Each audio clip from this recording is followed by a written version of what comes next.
Hello friends! Happy New Year! Thank you so much for all of your support in 2019 and thank you for coming back in 2020. If you're new here, welcome.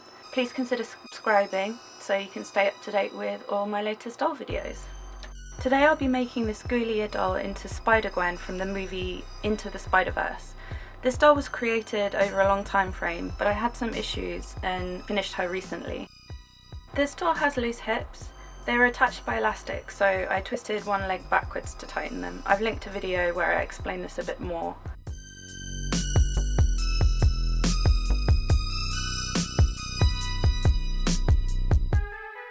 I prepped the doll as usual.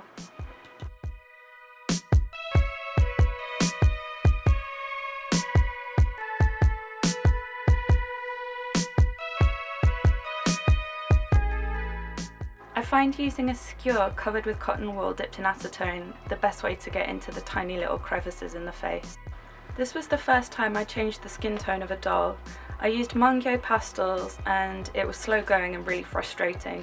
After 7 layers of Mr. Super Clear and pastels, I stopped filming the colour change, but it took about 15 to get to a human skin tone, which is when I started working on the face as I usually would. At this point the surface texture was really smooth. I've found this a few times when I've built up lots of layers. It's too smooth to get the pencils to draw well on the surface. I find the colour change a lot easier with an airbrush. It's easy for me to say that you should go buy one if you see yourself wanting to change a doll's skin tone quite often, but I didn't have to buy my airbrush and I realised that they're expensive. Thinking about it purely in terms of money, outside of Japan I know Mr. Super Clear is expensive, maybe around $20 for a can, and it would take most of a can to do one colour change. So if you're planning to do around 4, it's probably cheaper to buy an airbrush. Like an airbrush can cost about $60, and then you do need to buy the paint thinner and the cleaner, but then you've got the airbrush, so by the time you've done 4 dolls you've kind of broken even. The experience of changing a body colour with the airbrush is totally different as well. It's not nearly as frustrating. The pastels just take a really long time and then it's hard to draw on. With my Sexy Colonel Sanders, the texture of his face was perfect. It was just exactly like paper. I used Vallejo to change his skin colour, but I've started using the Mr. Hobby brand just because they're easier to get hold of and they're cheaper, so I haven't started doing the face up on that doll yet, but I will report back on the texture again. I had quite a lot of issues when I was creating this doll. I posted the finished face up on Instagram in August of 2019, but only took the final photos at the beginning of January 2020. When I don't have an external deadline, such as a collab or a swap deadline, I'll shelve a project if I hit a wall. Some things are in a strange order in this video because of that, and I'll try and explain them when they come up. As this is my first video of 2020, I kind of want to talk about my resolutions a little bit. In terms of dolls and my content, I'm trying not to push myself overly hard. I think I worry a lot generally about how much content I create, and I compare myself to other creators, but I have no idea what's going on in other people's lives. Personally, I live alone in a foreign country and I work full time.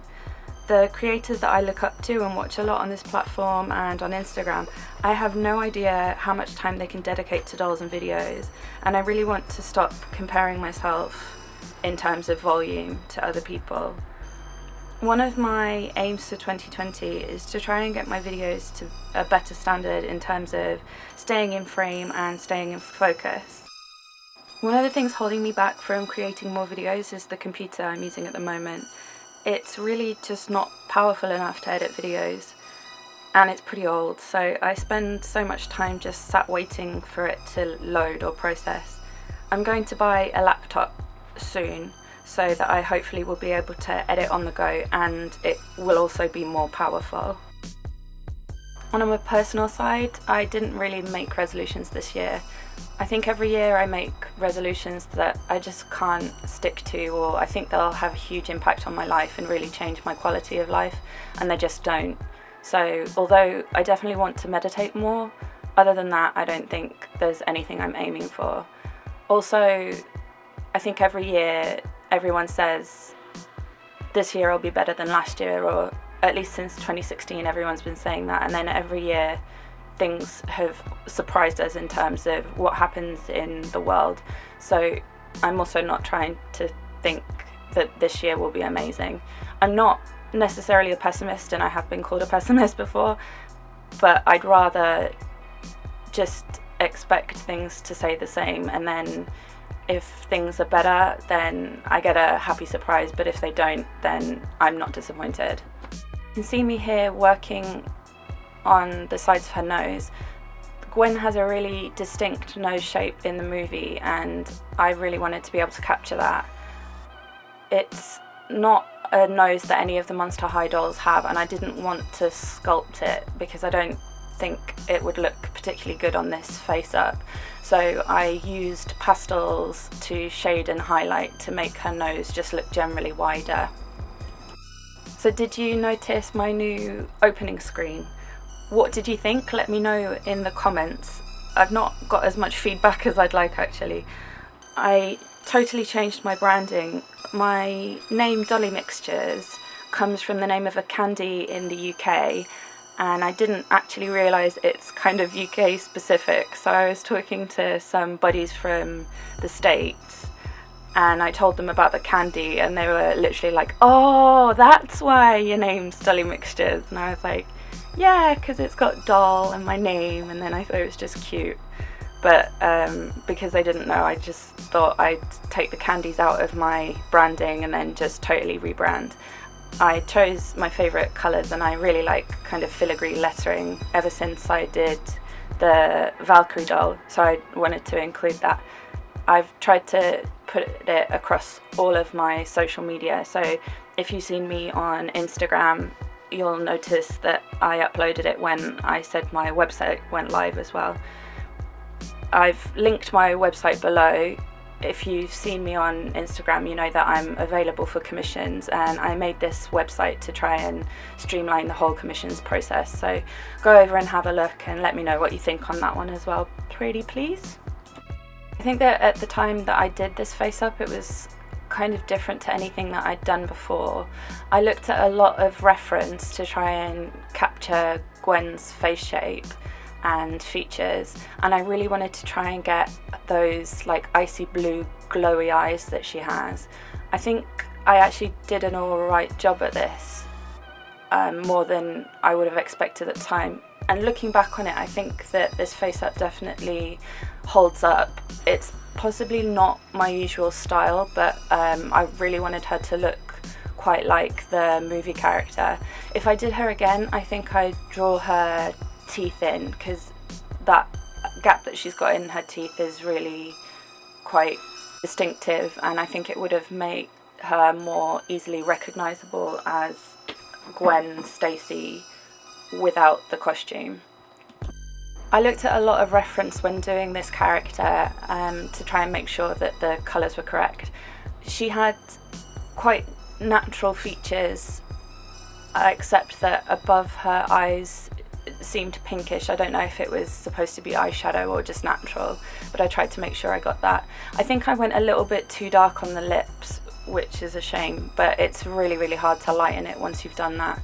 I've definitely learnt from that since.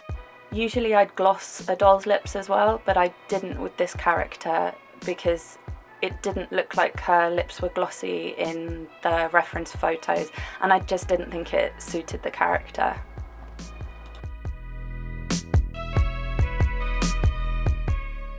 I really focused a lot on her eyebrows, more than I realised I did.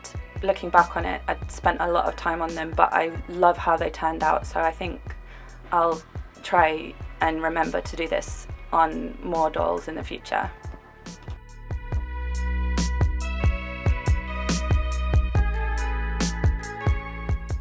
I kept the catch lights really simple on this face up as well, because I wanted them to be the same as in the animation, so just 2 little white circles on the upper right of the irises.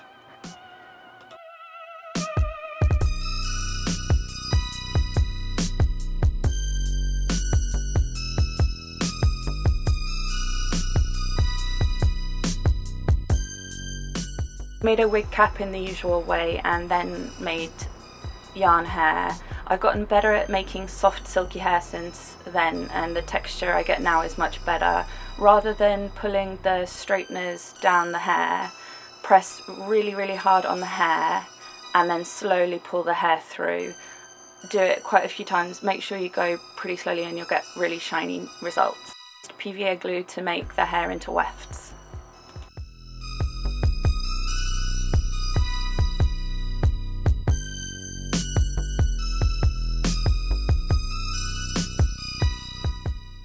Once they dried, I used rubbing alcohol to dampen the hair and then used Prismacolor markers to try and darken the roots. I should have done this before I made them into wefts so that the glued part of the weft was also darker. I used 2 different colours of brown to do this to try and get a more natural fade. I think the first time I did an ombre hair was actually the most successful that I've been. That would have been on the Storm God video, and I used pastels and did the roots bright pink and the ends yellow. It did take a really long time, but it was so effective. So I think I'm going to go back to that process if I do it again. Gwen has an undercut on one side of her hair, so to do this I watched Mozekyto's tutorial, which I've linked. I cut some brushed out fuzz from brown yarn into tiny pieces to make flocking and then glued it to the side of her head where I want it. I marked this wig cap so I knew exactly where I'd be gluing everything because this hairstyle was kind of difficult. Once that was glued, I glued the wefts around the hairline and the part and then filled up the gaps in between. I think this is the first time I've managed to capture any footage at all of me making a wig, and I've since moved my setup, so I think it'll be harder again. I still find wigs pretty difficult to make, and there's some issues that I had with this one that are quite apparent in the final wig. Please go and watch Mozekyto's tutorials. She's just absolutely wonderful in terms of making yarn wigs. She's not uploaded anything in a while, and I'm not really sure why. I hope she's doing okay. She's not been on Insta either. I really miss her content. Using Prismacolor markers again, I went back in and coloured in her roots. Then I used a screwdriver and my hair straighteners to curl the wig. This was really fiddly and incredibly frustrating, and I shelved the doll again at this point because I just didn't want to curl the wig. I'm not sure which would be the best way to curl the hair other than this, whether to do it on the skewers and maybe that would be easier, but it was incredibly frustrating. I then glued the wig onto her head in order to be able to cut it more easily. It might have been easier to curl it at this point actually as well. I think that in the end I cut it a bit too short, but you can see on the right I've got the pictures of her from the movie open. Sometimes with dolls you really need to adapt the scale, and I think this is something with hair. So like if you gave a doll a bob, it always looks like a pixie. This is something that I need to work on in future, and I might redo her hair when the next movie comes out.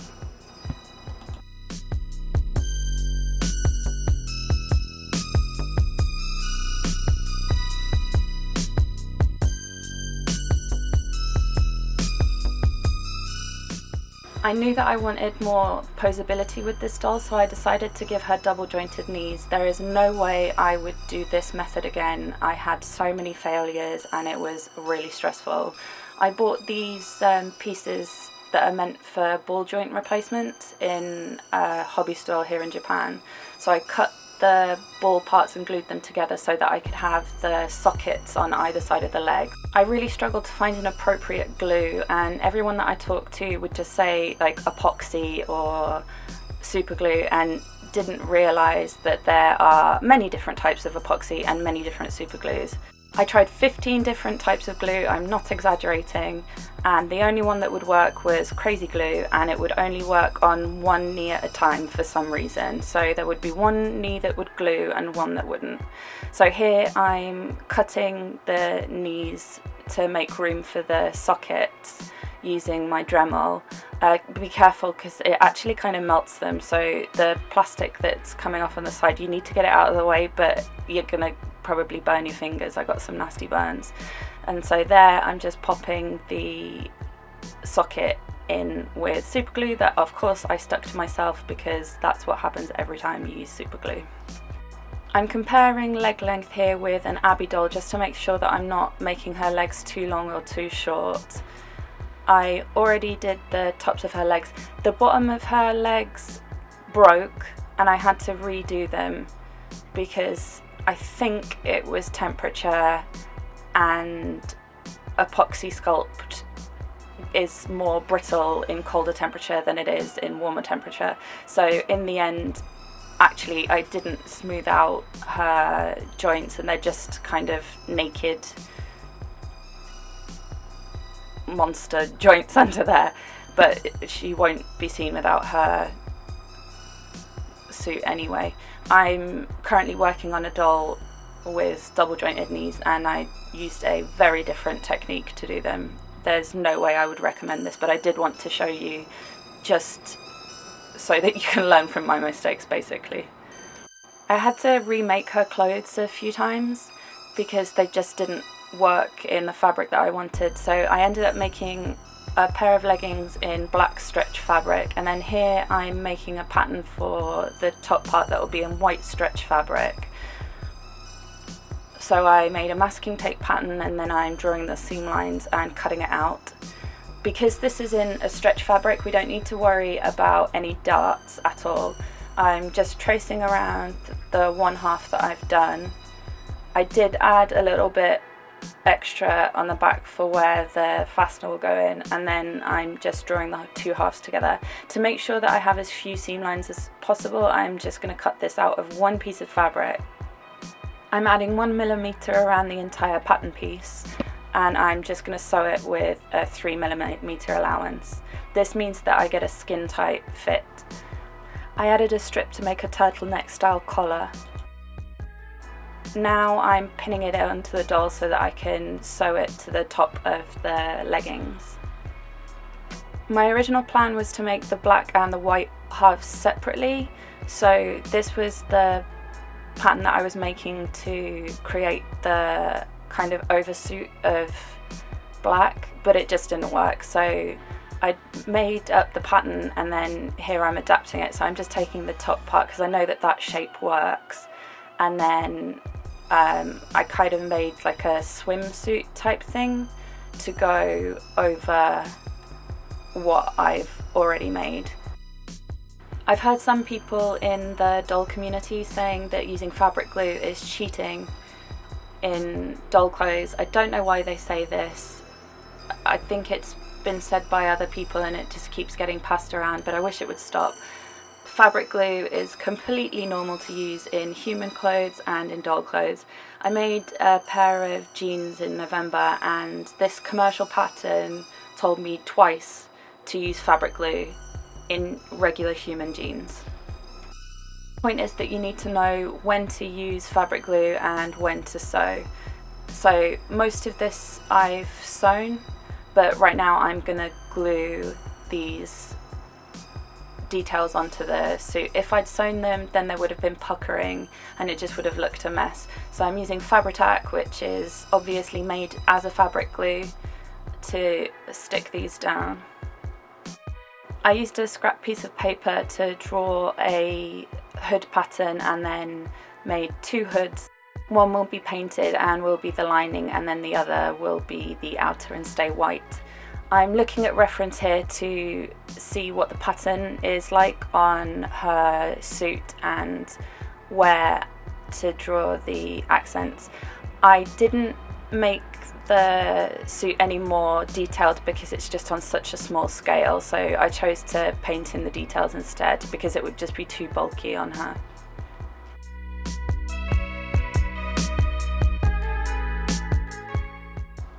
When I started doing the web detail on her elbows and on her hood, there was something that just wasn't working for me with it, and it was possibly just that my lines weren't very neat. I accidentally got white glitter all over my desk and it got onto the suit, and it kind of diffracted the light a little bit, and I quite liked it, so I ended up just totally coating it with the glitter. I also painted the doll's hands white to look like gloves. I decided to paint the ribbons for her shoes straight onto her tights. I found making her shoes really frustrating. I made them twice, and that was another shelving reason. I used my favourite polymer air dry clay to make them and then painted them teal. You can buy the clay in my Etsy store, which I've linked below along with the discount code. And then I put her head back on. I really wanted to get photos in front of red leaves, and there was this little red bush outside my apartment block which was just perfect scale. I also wanted some photos that looked similar to like the comic-y style of the movie. Thank you as always for staying till the end of the video. If you're not already subscribed, please consider subscribing. I have a giveaway going on Instagram at the moment. The links are in the description box. I worked pretty hard to try and get a really cool prize together, so definitely go over and have a look. If you have any tips, tricks, comments, concerns, please let me know. Thank you again for all of your support up till now. Honestly, it means so much, and getting your comments really means a lot to me. Compared to a year ago, my life is just in a completely different position, and honestly it's because of dolls and because of the support I get in the community and from people that watch this channel, and I really can't tell you how much it means to me. It may seem strange, I know I'm only tiny, but all of you are just so wonderful, and really thank you for taking the time to watch my videos and to comment on them and to give me your likes. Really, it is such a big deal to me. I have something super exciting planned for next month, and I hope you'll all come back and have a watch. I don't want to say anything more now because I think it's a secret, but hopefully I'll see you again next month. And honestly, again, thank you always. Thanks for watching. See you soon. Bye.